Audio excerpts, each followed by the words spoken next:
बिस्मिल्लाहिर्रहमानिर्रहीम। आप देख रहे हैं मुआशरा, मैं हूं जवाद शमसी। नाजरीन, जैसा कि आपको मालूम है कि जिस कौम का जोशो जज्बा पूरी दुनिया में मशहूर था, कभी स्पोर्ट्स में या कभी जंग के मैदानों में मुसलमानों से लोग जो थे वो डर के मारे दुबक जाया करते थे, आज वही कौम जो है उनके चेहरे पे वहशत, बर्बरियत, गुस्सा, ये क्यों है?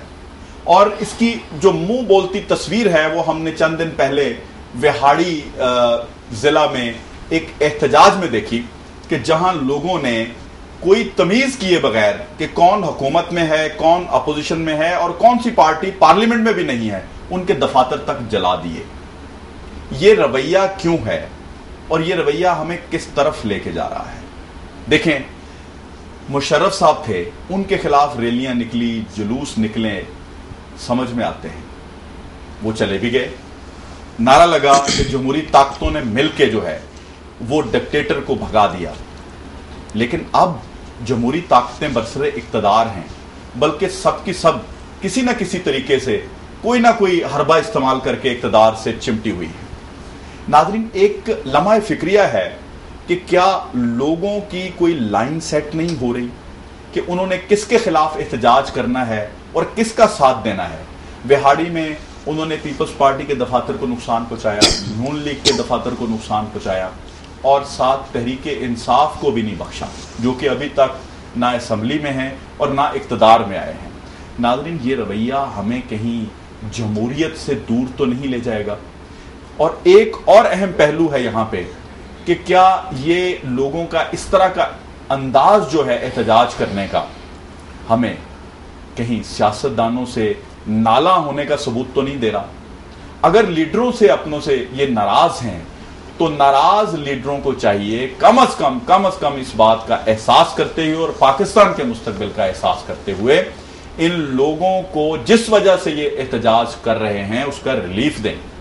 अगर ये झूठे वादे करेंगे तो ये किसी पे एतबार नहीं करेंगे, ये उस राह पे चल निकलेंगे कि जहां तकसीम ही तकसीम है। कोई सराइकी होगा, कोई बलोची होगा, कोई सिंधी होगा, कोई पंजाबी होगा, कोई पाकिस्तानी नहीं होगा। ये लम्हा फिक्रिया है हमारे लिए। और एक और अहम यहां पे बात है कि जब हम अंदरूनी हालात हमारे इतने कमजोर हो जाएंगे तो नाजरीन, हमें बाहर से कितने खदशात और खतरात हैं इसका अंदाजा भी हमारे हुक्मरानों को करना होगा। और हमारे वजीर आज़म साहब जो है उनका तो आप देख लें, अल्लाह ही हाफिज है। उन्होंने जनाब साथ ही तौहीन अदालत में सजा पाई और बैरूनी दौरों पे निकल पड़े। और साथ साथ ये भी है कि एक चीज हमें और तय करनी है कि हमारी प्रायोरिटीज क्या है।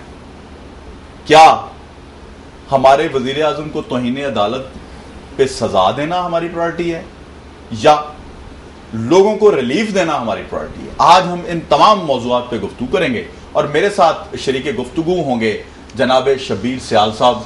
बड़ी स्ट्रगल है इनकी, सियासत से वाबस्तगी है एक पार्टी से इनकी, लेकिन आज ये नुमाइंदगी करेंगे ताजरों की और मैं वेलकम करता हूं अपने प्रोग्राम में।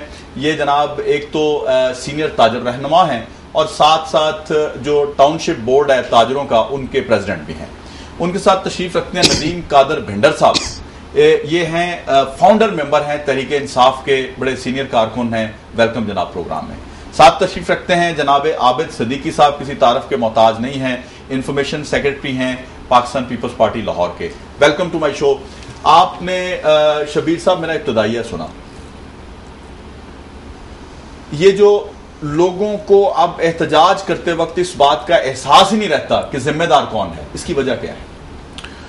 बिस्मिल्लाहिर्रहमानिर्रहीम। मैं इसको जवाद शमसी साहब आपका शुक्रिया अदा करता हूँ कि जैसे आपके प्रोग्राम का नाम है मुआशरा, तो आपके इस सवाल को अगर मैं सही लाइन करना चाहूँ तो मेरा ख्याल है ये उसी के ऊपर पूरा उतरता है जो आपका सवाल है आपके प्रोग्राम के नाम के। जी बिल्कुल। आपने कहा कि विहाड़ी में जो वाक़या हुआ है, इसको आप मसलन जो इसका एक ही पहलू बनता है वो ये है कि लोग मायूस हो चुके हैं। मायूस किस तरह हो चुके हैं?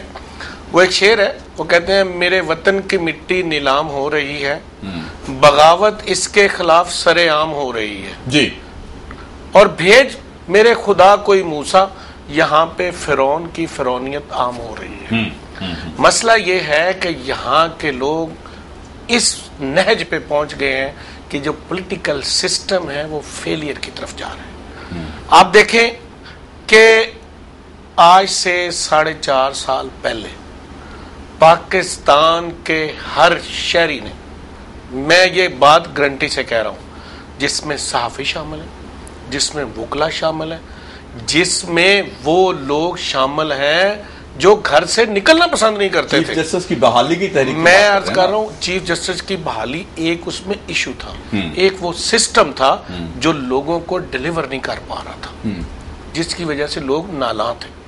लोगों ने सड़कों पे आके पॉलिटिकल सिस्टम को जगह दी, वोट के जरिए भी और जद्दोजहद के जरिए भी।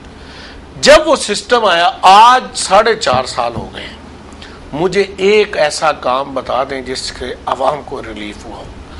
यहां पर आपने मुझे ताजरों की नुमाइंदगी के लिए बिठाया है, यहां पर 16 घंटे लाहौर जैसे शहर में लोड शेडिंग हो रही है, ठीक है जी।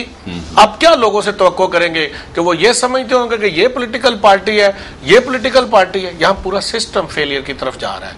तहरीक इंसाफ का साथ आपने कहा विहाड़ी में दफ्तर जो है उन्होंने तोड़फोड़ की वहां पे। मैं अर्ज करूं, ये उन लोगों का जो सब्र का पैमाना था वो लबरेज हो रहा है। ये वो रद्दे अमल है जो लोग ये समझ रहे हैं कि हमें बहानों से, हमें बातों से, हमें आज कुछ कहा जा रहा है, कल कुछ कहा जा रहा है। ये इतनी बड़ी तजलील है लोगों की कि जिस मुल्क के अंदर ज़रई मुल्क हो, इंडस्ट्रियल मुल्क हो, जिस मुल्क के अंदर दरिया हो, जिस मुल्क में 4 मौसम हो, उस मुल्क वो माली जो वसाइल है, कुदरती वसाइल से माला माल हो, उस मुल्क में ये हो कि 4-4 दिन लोड शेडिंग हो गैस की, उस मुल्क में रोज दूसरे दिन पेट्रोल बढ़ जाए, उस मुल्क में 20-20 घंटे की लोड शेडिंग हो।